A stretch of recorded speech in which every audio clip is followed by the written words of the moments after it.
अब ये मुंबई की लोकल ट्रेन में हो रहा है। मराठी महिलाएं देखिए दूसरी तरफ हिंदी भाषी महिलाओं से कह रही हैं कि महाराज छोड़कर जाओ या मराठी बोलो। सुनिए।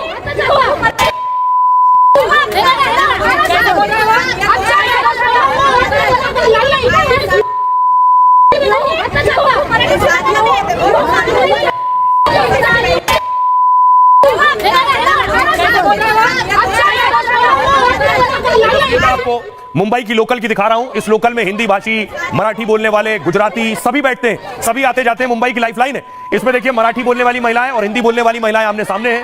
मराठी बोलने वाली महिला और उनमें आपस में बहस हुई। बहस यहां तक पहुंच गई कि मराठी बोलो वरना बाहर जाओ, ट्रेन से बाहर चले जाओ, महाराष्ट्र से मुंबई से बाहर चले जाओ।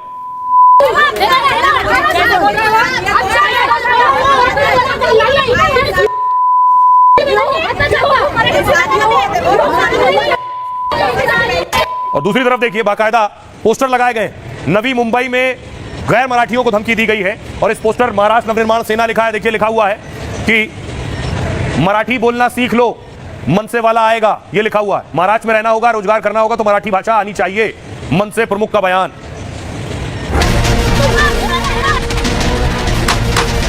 जो सियासी दल चाहते हैं वही हो रहा है। जो राज ठाकरे चाहते हैं वो मुंबई में होने लगा है। जो लोग मुंबई की लोकल में साथ बैठकर सफर करते थे, अब उद्धव राज की नफरती पॉलिटिक्स में तुम हिंदी हम मराठी करने लगे हैं। तो सवाल ये कि राज ठाकरे अपने मकसद में कामयाब हो रहे हैं? क्या राज अपनी जमीन तलाशने और अपने बेटे का भविष्य संवारने के चक्कर में लोगों की भावनाओं से खेल रहे हैं?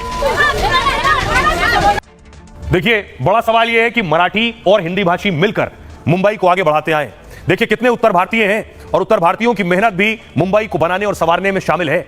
महाराष्ट्र में शिवसेना उत्तर भारतीयों को टारगेट करती है। शिवसेना के टारगेट का केंद्र खासतौर से मायानगरी रहता है, जिसमें ज्यादातर उत्तर प्रदेश, बिहार और मध्य प्रदेश के लोग हैं।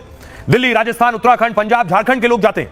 2008 में उत्तर भारतीय लोगों पर हमले का चलन तेज हुआ क्योंकि बाल ठाकरे ने राज ठाकरे को अपनी पार्टी से किनारे लगा दिया।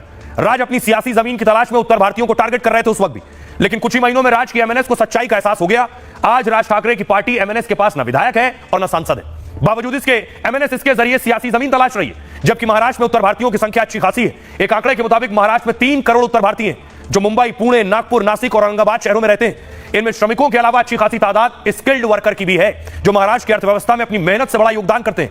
मायानगरी मुंबई में ही करीब 40 लाख उत्तर भारतीयों की तादाद है। ठाणे, कल्याण, नवी मुंबई, वसई और विरार में इनकी काफी संख्या है। कहते हैं कि उत्तर भारतीय एक दिन हड़ताल कर दें तो मुंबई थम जाएगी। बावजूद इसके उद्धव और राज उत्तर भारतीयों पर बदजुबानी करते हैं और उद्धव ठाकरे ने अपने सामना के संपादकीय में गोबर का कीड़ा तक लिखा था। और इसके बाद आपको याद होगा कल ही राज ठाकरे ने यह धमकी दी कि डुबो डुबो कर मारेंगे। सुनिए जरा। दुबे का किसान दुबे तुम मुंबई में आ जाओ, मुंबई के समुद्र में डुबे डुबे कर मारेंगे। दुबे तुम मुंबई में आ जाओ, मुंबई के समुद्र में डुबे डुबे कर मारेंगे। इससे पहले आपको याद होगा निशिकांत दुबे ने कहा था पटक पटक कर मारेंगे। उसके जवाब में राज ठाकरे ने कहा डुबो डुबो कर मारेंगे। सुनिए जरा उत्तर भारतीयों से हमने ये पूछा जो राज ठाकरे कह रहे हैं तो वो क्या कह रहे हैं, सुनिए। गुंडागर्दी कर रहा है वो ये सोच ले कि उत्तर प्रदेश और बिहार में आदमियों की कमी नहीं है और ना पहलवानों की कमी है ना ताकत वालों की कमी है। राज ठाकरे जी जो हैं सत्ता की लालच में बौखला गए हैं। एक दूसरे प्रांतों से अगर ये लड़ाने का काम करेंगे तो कहीं ना कहीं राज ठाकरे जी को बहुत महंगा पड़ेगा। ये जो कुर्सी की लालसा है वो छोड़ दे दोनों भाई मिलके। अगर कहा जाए तो यूपी के बल पे ही वो जिंदा है तो उनको इस तरह की बात नहीं करनी चाहिए। राज ठाकरे पहले जो लोग भाजपा विरोधी थे पहले जाति बांटते थे, अब ये भाषाएं बांट रहे हैं। देखिए डुबो डुबो के मारने की बात जैसा करेंगे वैसे ही परिणाम उनको मिलेगा। 26 चुनाव भी है, ऐसा नहीं कि भारतवासी वहां नहीं आते। जो उन्होंने वाक्य बोले उस जनता को आगे चुनाव में उनको जवाब दे देगी। मान लीजिए वहाँ का आदमी नहीं रहेगा तो वो लोग जी पाएंगे? यहीं के आदमी वहाँ पर जी पाता है, उन लोग को जिलाता है। क्या जॉब मिलती है पूरे हिंदुस्तान में जहाँ भी रहता है तो ये हर जगह जॉब करता है सर। ये एक दूसरे की भावनाओं के खिलाफ है सर। आज यहाँ के लिए कुछ बोल रहे हैं, कल वहाँ के लिए नेताओं कुछ लोग बोल रहे हैं। ये गलत है सर। ये एकता तोड़ रहे हैं सर। ये केवल इनको कुर्सी दिखाई दे रही है। तोड़ने की बात कर रहे हैं, इनको कुर्सी दिखाई दे रही है। यार अगर वहाँ से निकल जाए तो सब भूखा मर जाएगा। वो सब वो लोग